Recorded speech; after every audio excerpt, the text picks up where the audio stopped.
In industries where women remain underrepresented, visibility isn't just about being seen, it's about being heard, respected, and recognized as a strategic leader.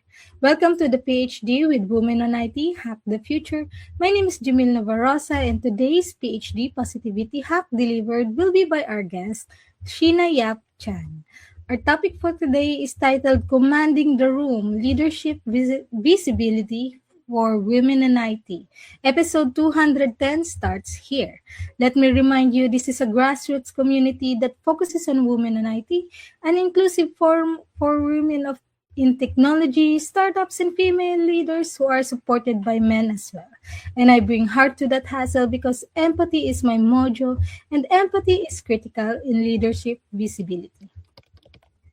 Join us for an insightful conversation with Sheena Yap Chan, best-selling author of Bridging the Confidence Gap: How Empowered Women Change the World, as we explore how women in IT can step into leadership with confidence, clarity, and influence.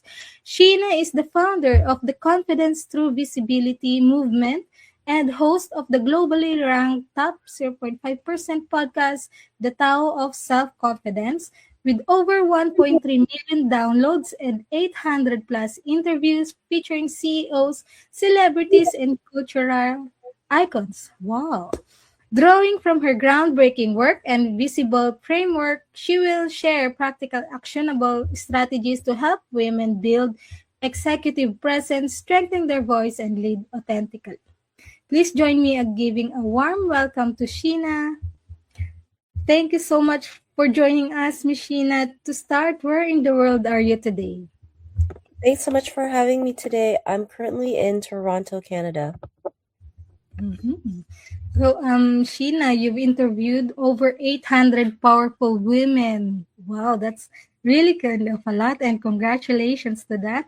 In the IT world specifically, what's the biggest thing you see holding brilliant women back from stepping into the spotlight? I think the biggest thing that's holding women back is really how they see themselves. A lot of women think they're not good enough. There's better people out there, not realizing they're more than enough to go out there and create something. And I understand there's still, systemic things that also hold us back. But one of the reasons that women don't step in is having low self-confidence, right? And low self-confidence is usually due to inaction. So by not taking action, we start to overthink, we start to fear, and then we end up not stepping into that role. And so it's so important to have that confidence, to build that belief in yourself so you can move forward and be the woman that you're meant to be. And it's not going to be easy, of course, right? We're going to have challenges. We're going to fall down, we're going to fail, but the more we keep moving forward, this is how we break through and create the changes we wish to see. Mhm. And tech moves so fast, it's easy to feel like a fraud. How do we tell the difference between just having a learning curve and actually suffering from imposter syndrome? I think everybody suffers through imposter syndrome. Everyone feels like a fraud, especially women. A lot of women deal with it more than men. And for me, I think, you know, syndrome is something that is also stemming from our upbringing, right? Especially in Asian culture, women are taught to stay in the background, never make any noise, do as you're told. So it's a lot harder for us to step forward if we have an upbringing that tells us not to be seen. And so sometimes you have to unlearn those things that we were brought up to learn and learn new things so we can move forward. I don't know if that really answered the question, but for me, I don't know if it's a difference or it's more of a mindset shift. We all go through learning curves. The more we can uh, work on our mindset to realize, this is just part of the process. We keep moving forward. We keep overcoming the roadblocks and challenges that we face. There is so much pressure in the industry to be perfect. How can we build a sense of confidence that lasts rather than burning ourselves out trying to prove we're the best? I think it's important to realize that perfection doesn't exist. Again, culturally, we've been taught to be the perfect daughter, the perfect wife, perfect sister, and it's really exhausting, right? We're trying to attain something that doesn't exist. Even if you see women on a cover of a magazine, especially fashion magazines, those are all heavily edited. Sometimes we see perfectly curated photos on social media, not realizing that's also edited, or we don't know what's behind closed doors. So it's important to be okay to start messy, to be imperfect, because we're going to make mistakes and it's totally fine. Sometimes our mistakes will lead us to our opportunities. So for me, it's important to build on your confidence every single day and not overwork yourself. We've been taught to, serve everybody else except ourselves, and that's how we go through burnout because we're constantly trying to prove our worth to everybody when it's unnecessary and realize we're more than enough. And Mishina, when you hit a major wall, whether it's a project failing or just a bad day for your self-esteem, what is your personal go-to strategy for solving that problem? I don't know if I have a go-to strategy, but I think it's just seeing things from a different perspective. Everything that happens in our life is either a blessing or a lesson. And so when things don't work out my way, or if I have a problem that I'm dealing with, I ask myself, what's the lesson that I'm learning from this? Before I would be like, oh, why is this happening to me? How come I'm going through all this? Instead, it's more like, what's the lesson here? And when we can find that lesson, it's a lot lighter as to why we're in this situation. And then we start trying to find solutions for it. Some of our audience are introverts and maybe including me. Can you still command the room if you aren't the loudest or most talkative person in the meeting? Definitely, there's a lot of people out there who are confident introverts. When you show up as yourself, your true self, that's when you can command the confidence. You can still command the room. You don't have to be the loudest. You don't have to say, so many words. Sometimes it's just being intentional, being direct. And when you can learn to do that, then, you become unstoppable. So actions speak louder than words. And it's okay if you're still an introvert. Not everyone's an extrovert. Being confident doesn't mean you have to be the loudest in the room. It's about showing up in the right audiences, the right rooms to speak your voice, to share what you have to offer. Many women in tech hope that if they do great work, they eventually be noticed. Why is waiting to be noticed a risky strategy for someone who wants to lead? Yeah, I think we've always been taught that if we work hard, our results speak for ourselves, but that's not the case. Not everyone's going to see the work that you do, so it's important to share your achievements, to spotlight yourself, because you could do all that work, and if you don't say anything, someone else might take credit for your work. And it's really unfortunate. You put in a lot of effort into that, and someone else takes credit for it. So it's really important to be okay to self promote, to be okay to share what you've been able to achieve, whether it's an award or you did something that increased productivity or revenue. Be okay to share it. Working hard is not just about working hard, it's also about working smart.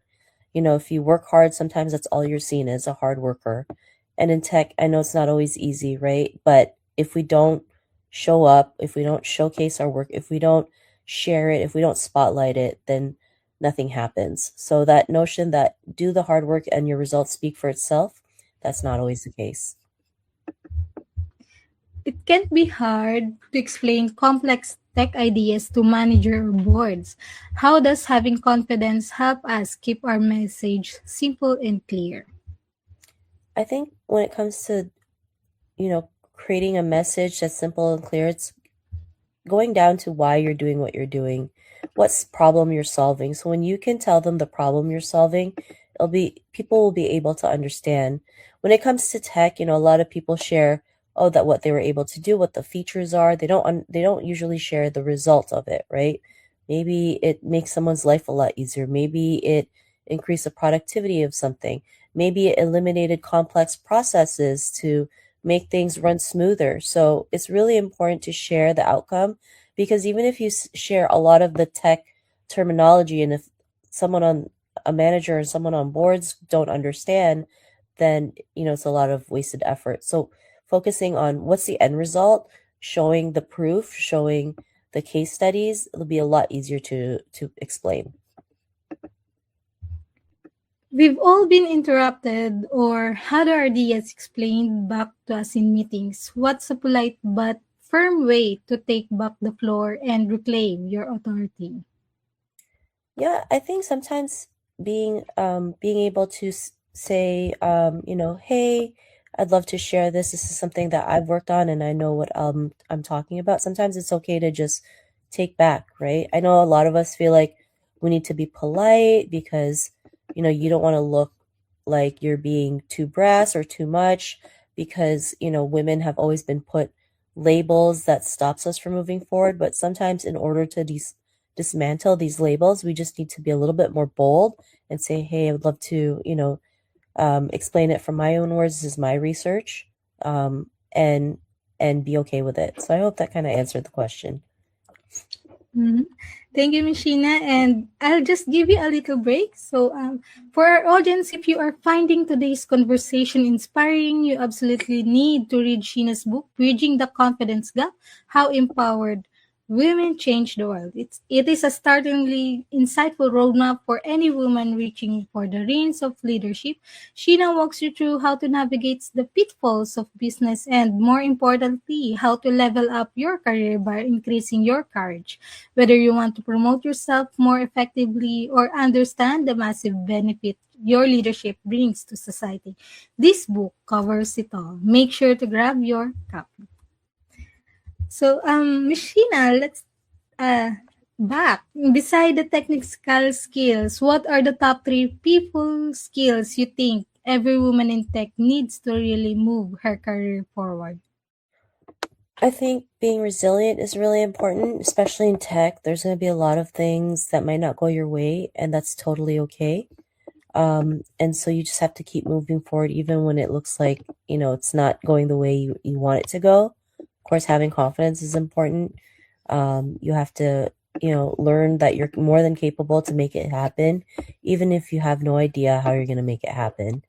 And, having being able to lead yourself, to be an advocate for yourself, right? You have to be your biggest cheerleader because, you know, if you can't,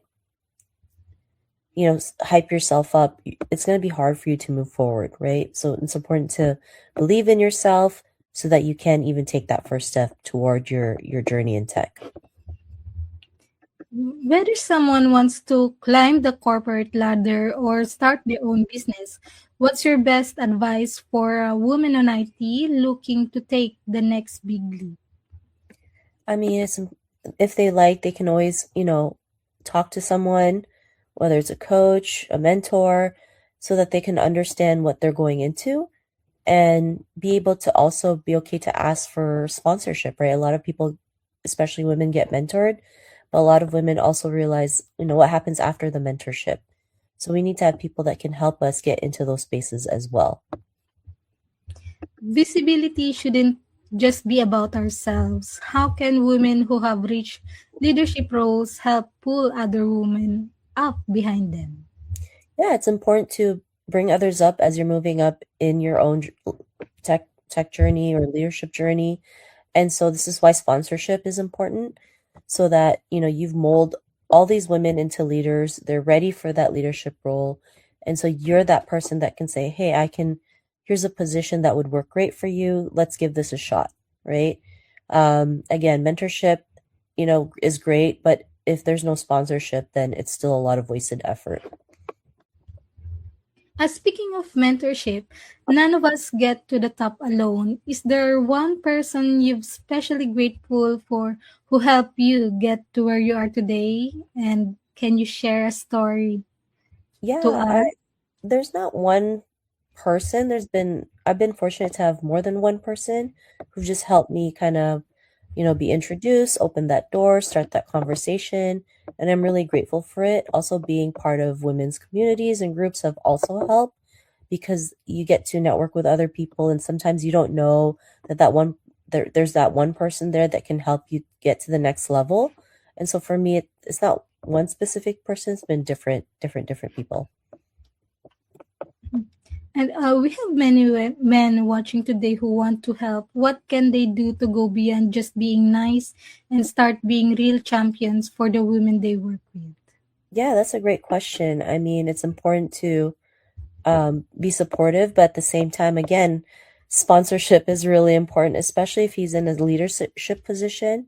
He has to think, how can I bring more women who have the leadership skills into these positions? And if he has the authority to do that, he can start saying, hey, I've been able to mentor this person, this woman. I think she would be great for that position. Let's bring her in, even if it's like a 3-month trial to see how it goes.